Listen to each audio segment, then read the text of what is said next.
Boa tarde a todos, bem-vindo a mais um culto aqui da Igreja Sal da Terra Manifesto de Uberlândia. Um abraço aí para todos os estados, todas as cidades que têm partilhado com a gente. Vamos orar? Senhor Deus, clamamos aqui, Pai, pela vida dos nossos irmãos, todo mundo tem partilhado aqui com a gente, Pai, deste momento, que o Senhor possa trazer graça, que o Senhor possa abençoar a cada um onde quer que esteja, Senhor Deus.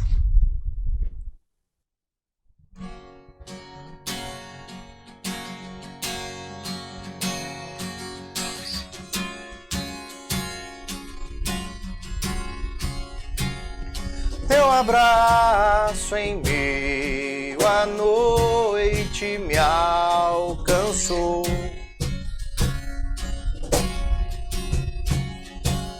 Sem restrições se entregou por mim.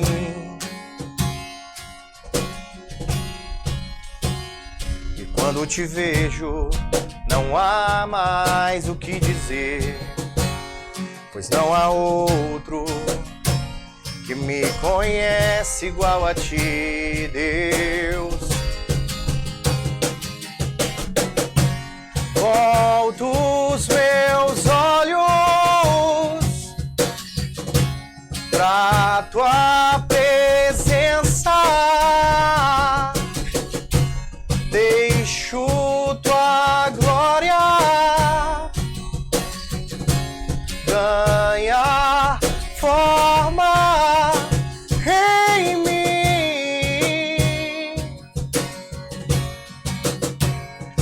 em mim.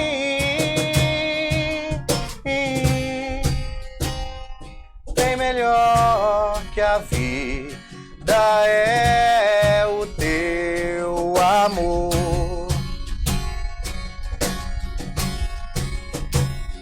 Jesus, seja o centro em mim. E quando te vejo, não há como duvidar que és bom.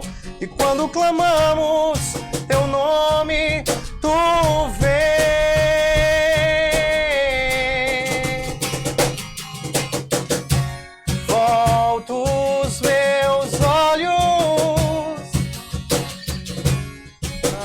Tua presença, vejo tua glória ganha forma em mim, em mim. Oh. Desde os meus olhos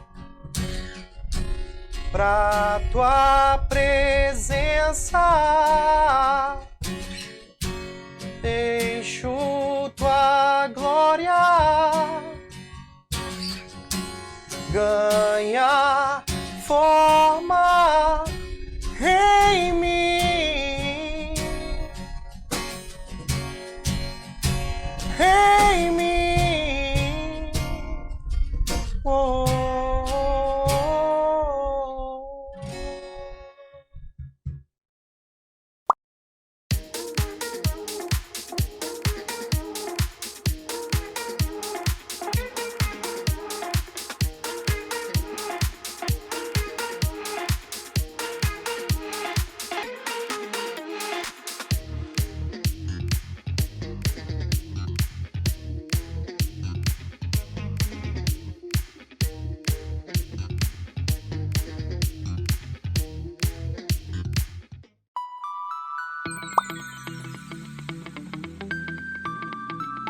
Você já está inscrito em nosso canal do Telegram?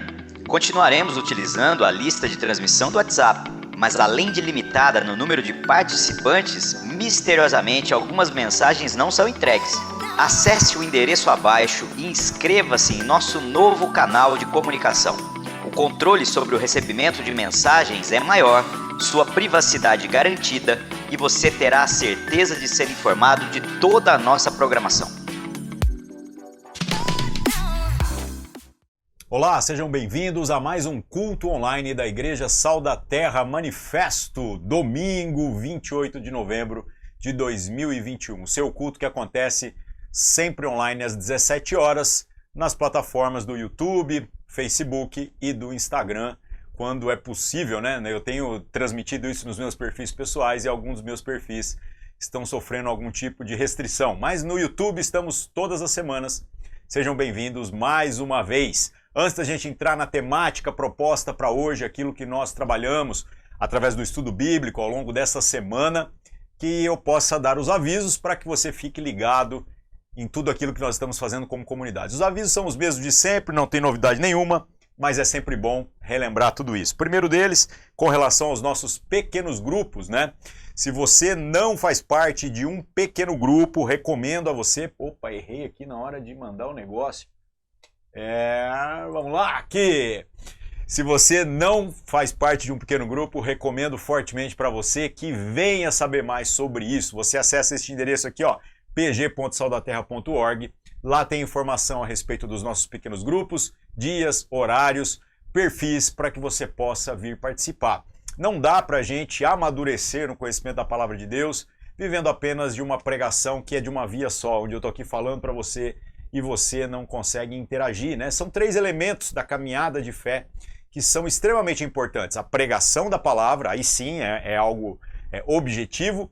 Nós temos a oração, que é algo entre você e Deus, mas nós temos também a comunhão. E o pequeno grupo proporciona a comunhão para todos nós que estamos aí caminhando na mesma jornada, a jornada do Evangelho, tá? Então venha participar junto com a gente, com certeza a sua vida vai ser abençoada, você vai crescer em fé e em entendimento. E outra, para aqueles que fazem parte aqui da cidade de Uberlândia, Minas Gerais, nós retomamos os nossos cultos presenciais. Então o culto online acontece sempre aqui às 17 horas, 5 horas da tarde, né? E o culto presencial às 19 horas, ali na Avenida Pais Leme, número 1020. Se você é da cidade de Uberlândia ou estiver eventualmente passando por aqui, venha congregar junto com a gente, venha estar com a gente. É sempre o tempo de terminar isso aqui, arrumar os corre para conseguir ir para lá. A gente faz o maior esforço para estar nos 2 cultos, né? Estar aqui no online e depois no presencial. Beleza, galera? É isso, então, de avisos. Por enquanto é só.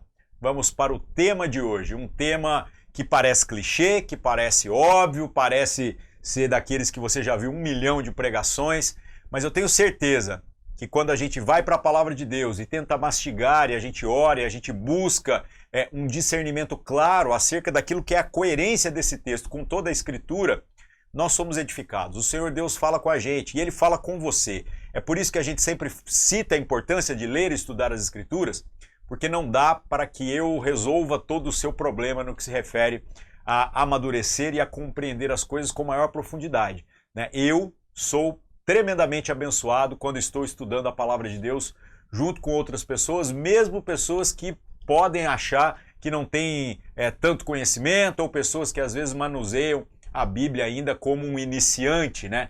O Espírito Santo fala com a gente através da palavra, o Senhor Deus fala com a gente. E o tema de hoje, que é um desses temas que a galera às vezes acha que é clichê, né? É sobre a nossa língua, né? O porquê que o Senhor nos deu a capacidade de falar, para que serve o falar. E eu me lembro logo que eu me converti, que eu cheguei na igreja, eu peguei uma discussão, né, em um grupo de estudo bíblico, logo no começo, sobre isso, e quando a gente tentava teorizar a respeito do porquê o Senhor haveria de ter colocado essa capacidade em cada um de nós inventamos muitas coisas. A gente começa a sofisticar, né, do porquê, ou simplesmente dizer que não há um porquê. Enquanto que a resposta mais razoável e que a gente vai encontrando em toda a Escritura é algo muito simples. Nós temos a capacidade de falar para que, através do exercício da comunicação, né, Deus seja glorificado. Este é o objetivo para o qual o homem foi criado, ou seja, o homem na interação com todas as coisas. Ainda que esteja cumprindo a ordenança desde o começo de todas as coisas, né, acerca de dominar, de subjugar e também de cuidar de toda a criação, né, o homem ele acaba tendo essa responsabilidade de ser aquele que vai glorificar a Deus na sua relação com tudo. Então, será que nós compreendemos a responsabilidade que nós temos com relação ao poder que a nossa fala pode ter para com a nossa vida, para com a vida das outras pessoas, e sobre como muitas vezes a gente acha que está fazendo as coisas aí para a glória de Deus, a gente acha que está defendendo determinadas posturas de coerência, a verdade em nome de Deus, estamos militando a causa de Deus, mas pode ser que a nossa palavra não é necessariamente uma palavra bem temperada, aquela palavra que restaura o sabor, aquela palavra que conserva, aquela palavra que tem o poder realmente de ser como a palavra de Deus é para a nossa vida. Obviamente não no mesmo nível, porque a palavra de Deus está acima de todas essas coisas, mas de ser uma palavra que tem o intuito de salvar a pessoa, ser um instrumento de salvação, de condução para que as pessoas cheguem ao conhecimento da verdade. Então há uma responsabilidade. Nós fomos colocados aí sobre a face da terra com o dever de sermos aqueles que irão glorificar a Deus através de tudo aquilo que nós falamos. Até mesmo quando nós fazemos as críticas, quando nós fazemos os apontamentos acerca dos nossos enganos, quando nós repreendemos, uns aos outros, quando há essa repreensão mútua, chamando, obviamente, a atenção uns dos outros com relação à coerência necessária na vida de um discípulo de Jesus, tudo isso ainda assim deve ser feito para a glória de Deus.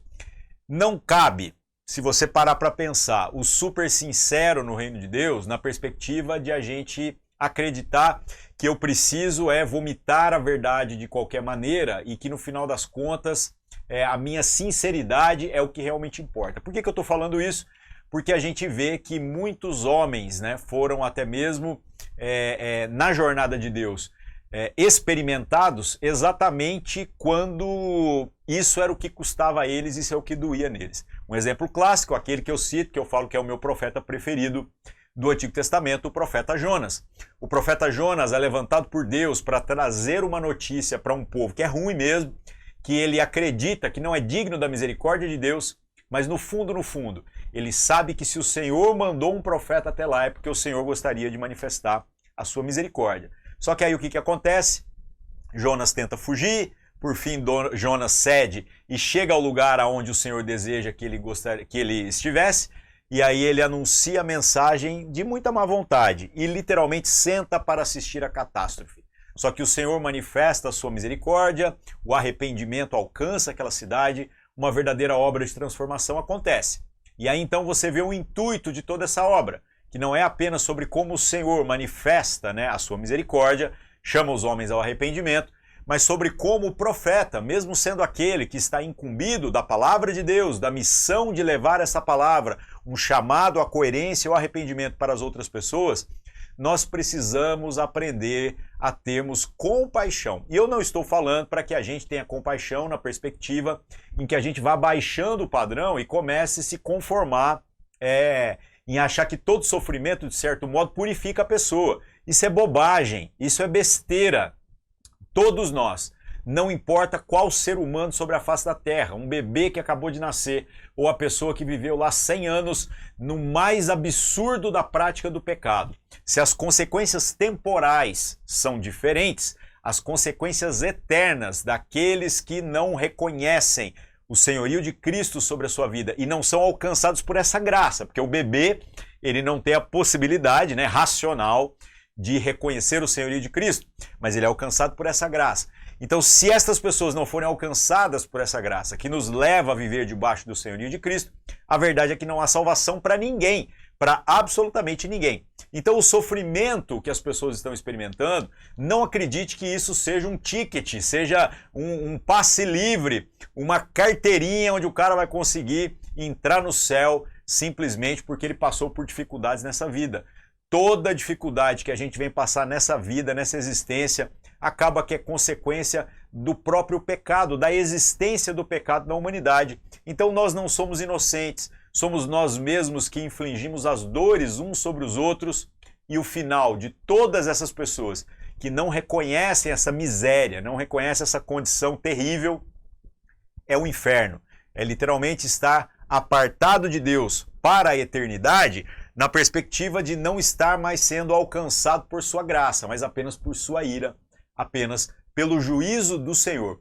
Então, quando eu falo de compaixão, não é para que você, sentindo a dor daquele que sofre, comece a pensar assim, Não, se eu sofrer agora junto com essa pessoa, então está resolvido o problema e é isso que eu tenho que fazer. Não. Na verdade, a compaixão se trata da gente inclinar o nosso coração a sentir uns pelos outros a mesma coisa que o Senhor sente por nós. Olha a diferença de perspectiva. E o que o Senhor sente por nós? O Senhor Deus não é seletivo da maneira que nós somos na hora de manifestar o seu amor. O Senhor nosso Deus salva pessoas ricas, salva políticos, salva pobres. É óbvio que a Escritura fala que no final vai ter mais pobre do que talvez dos outros grupos, só que a gente não sabe muito bem de que tipo de pobreza que o Senhor está falando. Então, o que acontece? O Senhor Deus manifesta o seu amor por pessoas que, honestamente, para nós seria impossível aceitar, termos compaixão. Então, nós precisamos nos compadecer da mesma maneira que o Senhor se compadeceu de cada um de nós. Por isso que o super sincero, ele não tem espaço na mesa da família de Deus. Porque ele está preocupado muito mais em usar a verdade para dar uma paulada na cabeça do outro, do que usar isso, né, como um instrumento que vai alavancar a vida do irmão, na perspectiva dele se tornar alguém mais consciente a respeito de onde ele está, de quem ele é no Pai e quem nós somos na vida dos outros. Então é extremamente importante que a gente compreenda que sinceridade aqui nesse caso não basta. Nós precisamos ser sensíveis, nós precisamos nos compadecer das pessoas da mesma maneira que o Senhor se compadece de nós.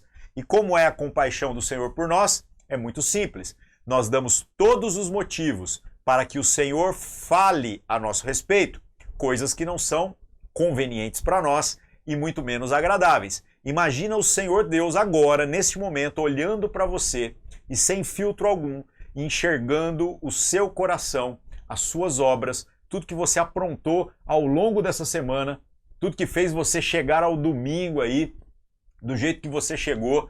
Imagina o Senhor Deus fazendo uma análise de tudo isso. E aí então o Senhor Deus, sendo super sincero, expondo, jogando isso aqui no ventilador agora, para ver se isso vai produzir algum fruto bom, né? E não é assim o jeito que Deus trabalha. O Senhor Deus chama os homens ao arrependimento, mas o que acaba acontecendo é que ele agora fala a nosso respeito coisas que têm mais a ver com a sua própria natureza do que propriamente com relação aos nossos pecados. Então o Senhor nosso Deus nos chama de pessoas santas na perspectiva de sermos separados para vivermos agora para o Senhor. Ele nos chama de pessoas que foram remidas pelo sangue de Jesus. Ele nos chama de filhos. E aí então nós temos que nos esforçar para vivermos aquilo que o Senhor está dizendo a nosso respeito, ao invés da gente viver aquilo que a gente já achava que sabia a nosso próprio respeito. Por que então, se o Senhor podendo falar todas as sinceridades desagradáveis, né, que ele poderia a nosso respeito, ele profeticamente, no bom sentido da expressão, né, fala a respeito daquilo que nós já somos pelo sacrifício de Cristo nas regiões celestiais e também por aquilo que nós seremos na eternidade, porque quando nós estamos nos relacionando uns com os outros, nós também não temperamos as nossas palavras para que Deus seja glorificado na maneira pela qual nós interagimos uns com os outros. Essa é a grande pergunta, essa é a grande questão. Esse é o pulo do gato que a gente vai vendo que muita gente não compreende. Então você pode pegar um monte de gente que tem um monte de Bíblia decorada, um tanto de gente que sabe fazer as conexões entre os versículos, mas se o coração dessa pessoa não estiver sensibilizado com a mesma compaixão que o Senhor tem para conosco, o que vai acontecer é que, de fato, aquela expressão que é equivocadamente citada pela crentalhada aí, vai fazer todo sentido, né? Não julgueis para que não sejais julgados. Hoje está difícil aqui, hein? Então, isso é uma proibição ao julgamento? De maneira nenhuma. Porque o verso seguinte diz, a mesma medida que vocês julgarem uns aos outros, vocês julgarem os demais, essa medida será usada para julgar, para medir vocês, né? Então não há um problema do julgamento, mas o julgamento que é feito com misericórdia faz com que a pessoa se coloque diante do Senhor de uma maneira humilde, e é exatamente esta maneira que o Senhor deseja que a gente esteja vivendo. Então, meus irmãos, não importa no final das contas o que eu acho, o que você acha, o que qualquer um acha, o que realmente importa é o que o Senhor acha, o que a palavra de Deus está dizendo a nosso respeito. E a palavra de Deus diz que nós não valemos nada, A palavra de Deus diz que não há esperança para nós sem Deus. A palavra de Deus diz que o salário do pecado é a morte, mas a palavra de Deus diz também que nós somos chamados para o arrependimento, para a salvação, para a graça que nos alcançou quando éramos ainda pecadores e que no final das contas o nosso destino é bom.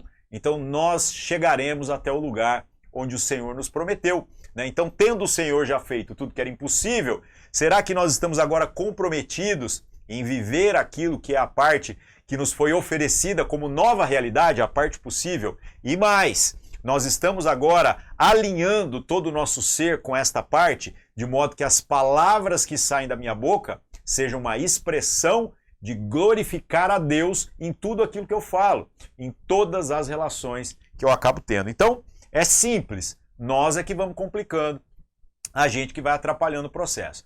Para a gente não ficar apenas no campo da opinião, como a gente faz todas as semanas, vamos para a palavra de Deus. E aí a gente vê o que a Bíblia traz para nós e a gente olhando na Escritura, olhando aquilo que a própria palavra vai falar, a gente vai tirando aí as nossas conclusões de uma maneira um pouco mais prudente, né? Sem ficar tentando colocar palavras, né, na boca de Deus, mas a gente começa a deixar o próprio Senhor falar do jeito que Ele quer falar na nossa vida. Eu marquei aqui na Bíblia e perdi, né? Eu tô muito bom hoje aqui, viu? Tá bom. Vamos lá. Que texto nós iremos ler? Epístola de Tiago, capítulo 3. Obviamente, o texto onde Tiago fala a respeito da língua e da dificuldade que nós temos com a língua. Então vamos para o texto. Vou colocar aqui na tela, mas como a letra é pequena demais para eu conseguir ler no retorno aqui, eu preciso ler na Bíblia, a Bíblia de papel, tá bom? Mas é a mesma versão, eu estou usando a Nova Almeida atualizada. Vamos lá. Tiago, capítulo 3. Vamos ler os primeiros 2 versículos para começar. Tiago, capítulo 3. Meus irmãos, não sejam muitos de vocês mestres, sabendo que seremos julgados com mais rigor, porque todos tropeçamos em muitas coisas. E se alguém não tropeça no falar, é um indivíduo perfeito, capaz de refrear também todo o corpo. Meus irmãos, deixa eu falar uma coisa para vocês. Qual é o propósito de um mestre? Qual é o propósito de alguém que recebe da parte do Senhor sabedoria, a capacidade de discernir coisas com maior profundidade, se não exatamente assumir um protagonismo no sentido de repartir isso da maneira mais fácil, mais simples, mais clara, mais inequívoca para a vida dos demais, para a vida dos irmãos? Né? Um mestre que acredita que nós estamos falando de algo zen, não, eu vou aprender um tanto de coisa, eu vou me encher de um tanto de verdades apenas para mim mesmo. Essa pessoa não compreendeu o propósito, né, do ser família de Deus, do sermos igreja, do sermos corpo. Nós precisamos nos comprometer em fazer com que tudo aquilo que o Senhor tem nos dado seja repartido para as demais pessoas. Quando a gente fala de dinheiro, de riquezas, a galera já vê isso até de uma maneira instintiva, né? É um absurdo a desigualdade que nós temos no mundo, né? Beleza. Mas será que a desigualdade no que se refere ao conhecimento, ela também não é tão prejudicial, se não for mais, do que a desigualdade monetária? Porque eu vou te falar um negócio. Você vai ganhar dinheiro. Olha a dica aqui, hein? Essa é para os coaches aí. Quebrar os coaches todos agora. Você vai ganhar mais dinheiro pensando do que propriamente trabalhando de maneira braçal. Não estou dizendo que o trabalho não é importante, mas o trabalho inteligente, na maior parte das vezes, supera em muito a força. Isso é uma realidade, é assim que as coisas funcionam. Então, da mesma maneira, o que pode estar acontecendo é que a gente acha, né, que alguém pode estar roubando o irmão quando ele concentra riquezas. O que eu acho que é questionável, porque a gente sempre está achando que alguém que tem mais do que a gente tem que pagar uma parcela maior da conta e muitas vezes nós mesmos não estamos colocando a mão no bolso quando o negócio começa a doer, né? Mas tudo bem, não é o tema de hoje, então vamos deixar esse papo de lado. Agora, quando a gente fala do conhecimento, será que nós fazemos a conta a respeito das nossas negligências? O quanto nós podemos estar roubando os irmãos com relação às riquezas que o Senhor tem nos dado? E o conhecimento de Deus, que é o poder para a salvação, meus irmãos, Isso aí é a coisa mais preciosa que tem. Vale mais do que a fortuna dos homens mais ricos do mundo. Vale mais do que as melhores ações na bolsa de valores, os melhores investimentos. É melhor do que o ouro. Então o que acontece? Pode ser que nós estamos recebendo coisas e estamos privando as pessoas das riquezas que o Senhor depositou na nossa vida e que foram feitas para ser compartilhadas. Então o propósito da existência dos mestres é exatamente que o conhecimento encontre um ponto de contato. É um irmão que entendeu alguma coisa que outros eventualmente não conseguem entender de maneira instintiva e ele vai lá e ele tem a capacidade de ensinar. No entanto, Tiago começa falando que a gente tem que ter um desconfiômetro, porque todo mundo quer ser mestre, todo mundo quer ser a pessoa que assume esse protagonismo no sentido de dizer eu tenho algo a ensinar. Eu quero dizer para você como você deve viver sua vida. Eu quero dizer para você o que você tem que fazer para que a sua vida dê certo. E eu já vou dar uma ideia aqui. Isso é besteira. Por que isso é besteira? Porque muitas vezes nós estamos carregando aquilo que nós estamos falando das nossas próprias experiências, um empirismo, né? Ou nós estamos carregando essas coisas de opinião. Coisas que nós julgamos que sabemos, mas que muitas vezes a gente sabe num nível de superficialidade que é absolutamente irrelevante o que a gente sabe. Então tem gente que se você falar de foguete, o cara sabe falar de foguete. Ele tem opinião, qual que é o melhor e tudo mais. Não como um hobby ou como alguém que está numa conversa entre amigos onde a gente está ali para se divertir. Ou como futebol, né? Que não precisa ser racional. Você gosta do seu time porque você gosta. Todo mundo acha que seu time é o melhor, mesmo não sendo e mesmo quando não é. Certo? Beleza. Agora tem gente que não. Tem gente que é o especialista de tudo. Você fala de saúde, o cara sabe tudo. Você fala de doença, o cara sabe tudo. Fala de alimentação. Essas pessoas que ficam ditando regras para os outros o tempo inteiro.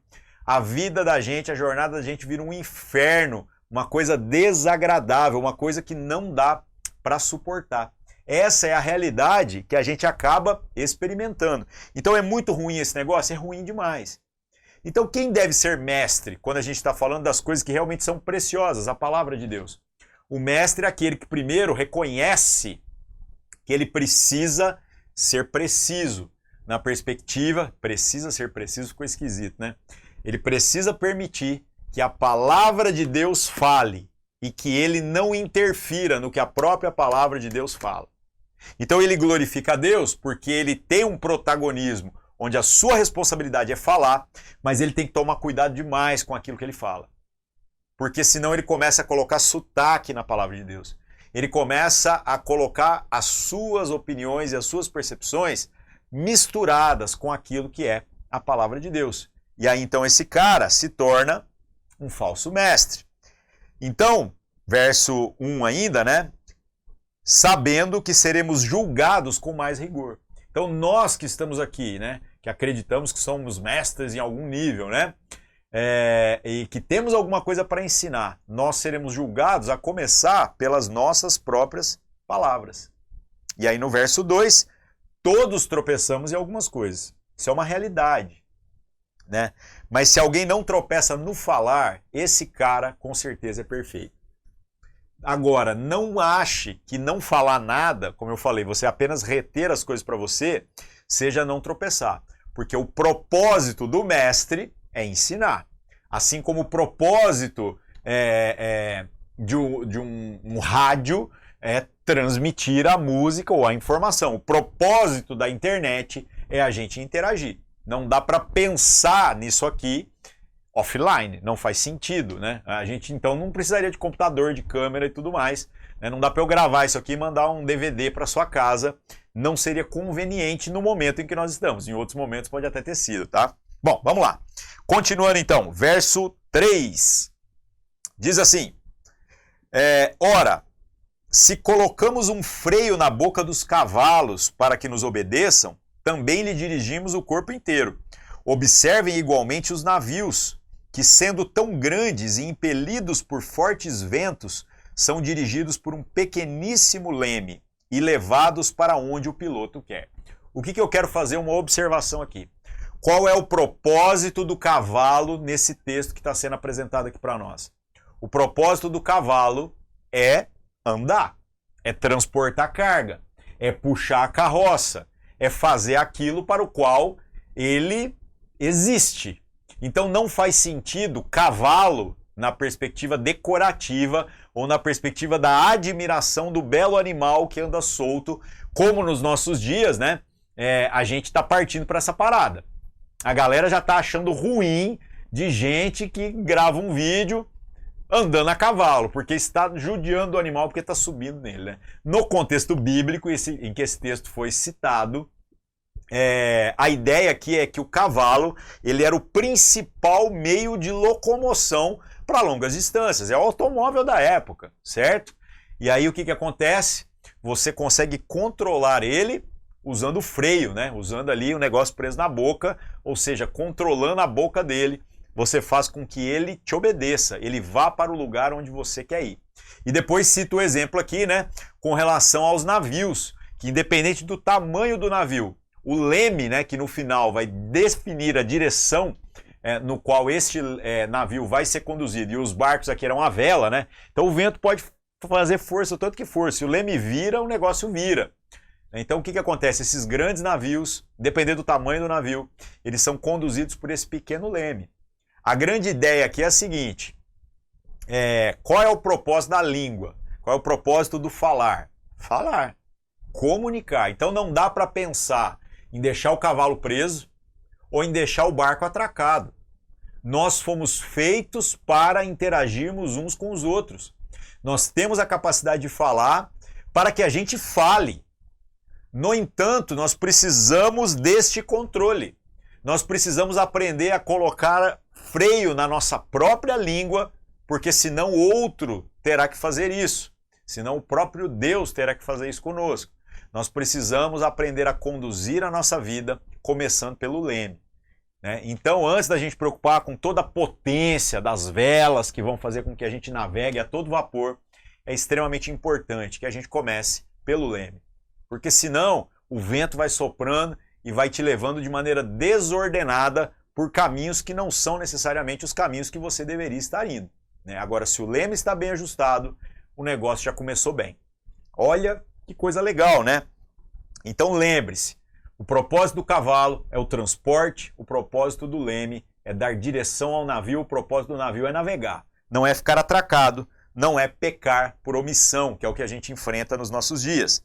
Verso 5 diz assim: assim também a língua, pequeno órgão, se gaba de grandes coisas.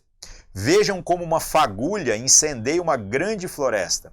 Ora, a língua é um fogo, é um mundo de maldade. A língua está situada entre os membros do nosso corpo e contamina o corpo inteiro. E não só põe em chamas toda a carreira da existência humana, como também ela mesma é posta em chamas pelo inferno. Aqui o negócio começou a ficar caro, que a gente começa a ver uma comparação da língua com essa fagulha, que tem o poder de incendiar, e a gente não apenas incendeia os outros, como a gente começa a ver, né, que isso compromete a nossa vida, porque a nossa língua ela é influenciável por esse fogo, por essa chama que vem do próprio inferno. Então o inferno tem poder de influência sobre todos os boca de sacola, os língua solta, aqueles que falam mais do que deveriam falar. Então não é para não falar, mas também no falar é preciso que a gente seja muito pontual. Não estou dizendo, meus irmãos, fala pouco então, é óbvio, falando menos a gente provavelmente vai errar menos, né? Mas é preciso que a gente, no falar, a gente faça isso com consciência. A gente possa colocando, nós mesmos temos que fazer isso, não outros fazerem por nós. Colocando as nossas palavras agora à prova, a gente saiba dizer se as nossas palavras são para a glória de Deus ou se elas são apenas as nossas considerações, dizendo como as coisas deveriam ser. Isso é delicado, isso é simples, mas a grande verdade é que todos nós tropeçamos nisso em algum nível, né?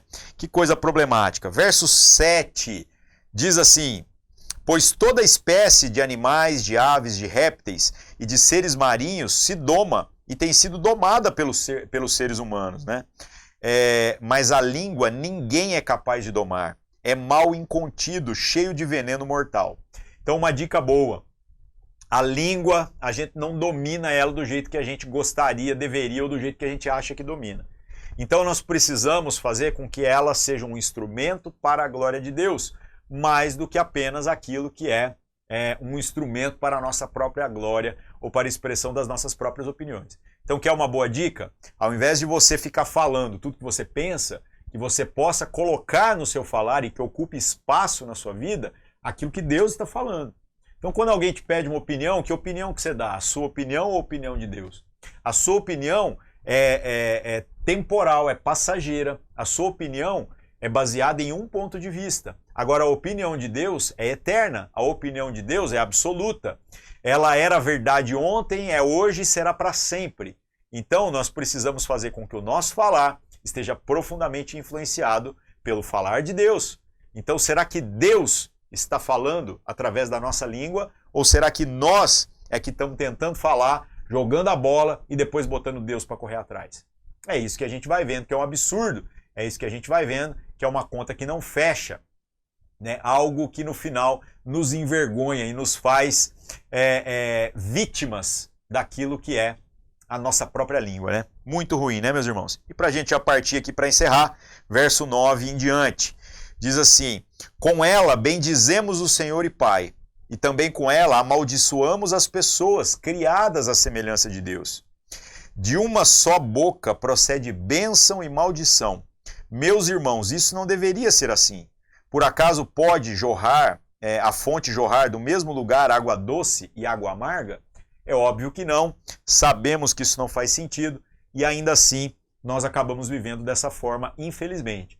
Então, meus irmãos, em nome de Jesus, que a gente possa reavaliar o nosso posicionamento, reavaliar como nós consideramos o nosso falar, que a gente aprenda a ouvir, que a gente incline o nosso coração para a palavra de Deus, que a gente estude, busque a palavra, que a gente se coloque em oração, manifestando as nossas dificuldades, colocando para Deus o tanto que a gente sabe que o nosso coração é ruim mesmo, mas que a palavra de Deus possa, enchendo o nosso coração, ser aquilo que agora flui através do que nós falamos, para que a gente não venha a ser esse tipo de pessoa, esse tipo de gente que envergonha a Deus quando abre a boca.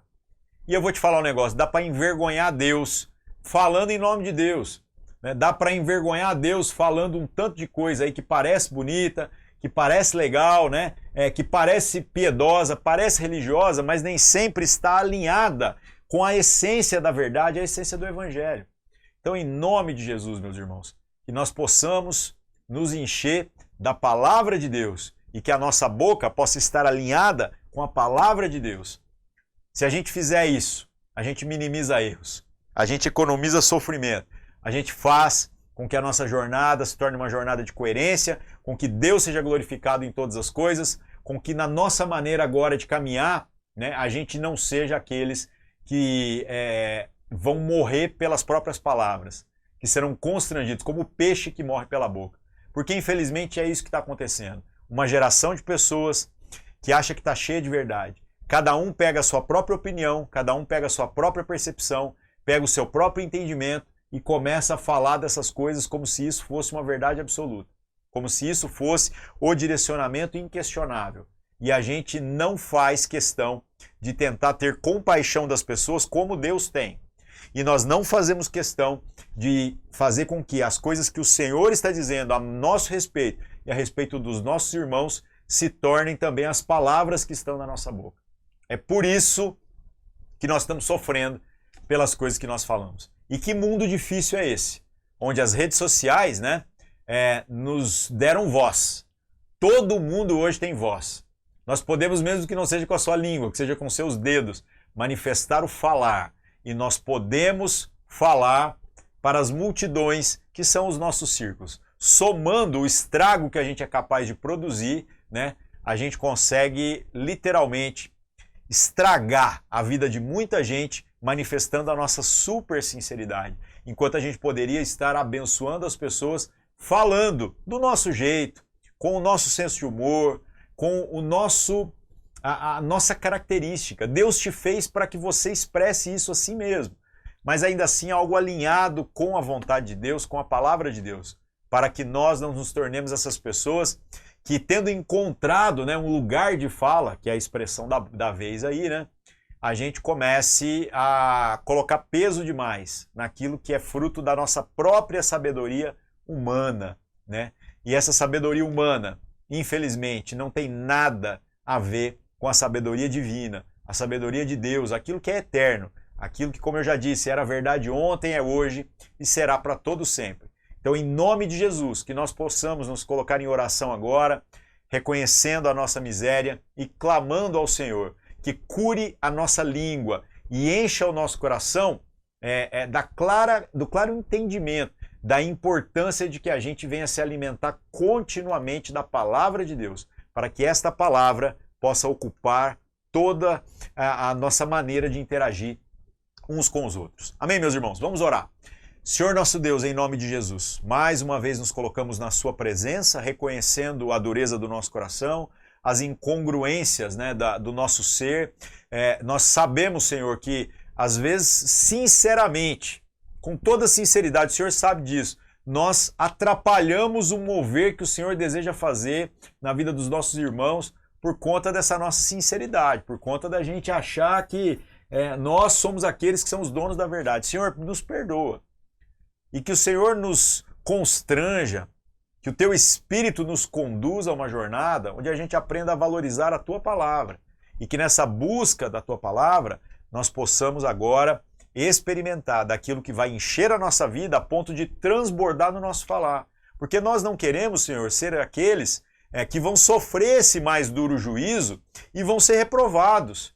Nós queremos ser aqueles que, tendo recebido tantas riquezas do Senhor, e nós acreditamos que sim, o conhecimento é a riqueza das mais preciosas, nós queremos repartir, mas que a gente faça isso sem atrapalhar, sem ser pedra de tropeço, sem comprometer a missão que o Senhor tem dado para cada um de nós e para a sua igreja. Em nome de Cristo Jesus nós oramos e agradecemos. Amém. É isso daí, meus irmãos. Que Deus abençoe todos vocês e nós nos vemos aqui de novo na semana que vem. Um abraço e até mais!